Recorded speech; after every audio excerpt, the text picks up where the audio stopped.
আসসালামু আলাইকুম। দেশ ও প্রবাসে যে যেখানে আছেন সবাইকে জানাই প্রীতি ভালোবাসা ও অভিনন্দন। দেখেন আসলে এটা কিন্তু আ ব্রাকের ব্রাকের ছক্কা। আসলে ব্রাকের বীজ আসলে দেখেন ধানগুলা খুব হৃষ্টপুষ্ট এবং কত সুন্দর হইছে। আসলে দেখেন অনেকেই বলবেন আসলে কেন অ্যামাস্টার টপ এবং কি ফিলিয়া অথবা নাটিবু কেন ব্যবহার করবেন? আমি অনেক সময় বলেছি দেখেন অ্যামাস্টার টপ, নাটিবু, ফিলিয়া ব্যবহার করার কেন দরকার, কেন প্রয়োজন আপনি দেখাবো। দেখেন এই ক্ষেতে ব্যবহার করার পরে একটা সিনজা দেখেন, আপনার ধানের শীষ দেখেন, আর ধানের শীষ দেখেন আর ধানের গঠনগুলি দেখেন। মনে হয় শান্তি, ধান খেতে আসলে দেখা মনে হয় আসলে একদম শান্তি লাগে। ঠিক আছে, আপনাদের আমি আরেকটা জমিতে নিয়ে যাব এখনই। আসলে দেখেন সেই জমিটা অ্যামাস্টার টপ আপনার ফিলিয়া ব্যবহার করে নাই। আসলে সেই জমির অবস্থা কীরকম আর এটা ব্যবহার করছে, ধান মনে হয় যেন একদম একদম মনে হয় পেকে হেলে রয়েছে। দেখেন আসলে এটা ব্যবহার করা হয়েছে। আর আমি নিয়ে যাচ্ছি, আমি আরেকটা জমিতে এখন নিয়ে যাব আপনাদের, তাহলে দেখাচ্ছি। একটু দাঁড়ান, আমি নিয়ে যাচ্ছি জমিতে।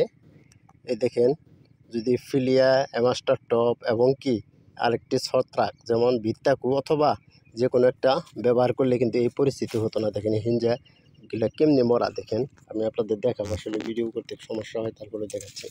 এই দেখেন হিঞ্জার এই শীষের এই সাইডটা দেখেন কেমনি করে পোকায় খেয়ে দিয়েছে। আসলে ছোট ছোট লেদা পোকা, সেটাকে ফল অ্যালুমিনিয়াম পোকা বলা হয়। আসলে অনেকে জানে না, ফল অ্যালুমিনিয়াম পোকার মতো লেদা ছোটো ছোটো একদম। এটার ভিতরে দেখেন যেহেতু এটা একদম, এই যে দেখেন পোকাগুলি দেখা যাচ্ছে ছোট ছোট, ওই যে দেখেন জুম করে দেখাচ্ছি, ওই ছোট পোকাটা ওইটাই আসলে ওই পোকাটাই। আসলে এই পোকাগুলি আপনার দেখেন কেমনি করে শীত মরে, দেখেন আমি দেখাচ্ছি। দেখেন এখানে দেখেন কি কীরকমভাবে খায়, দেখেন কীরকমভাবে খায়, তাই দেখাচ্ছি।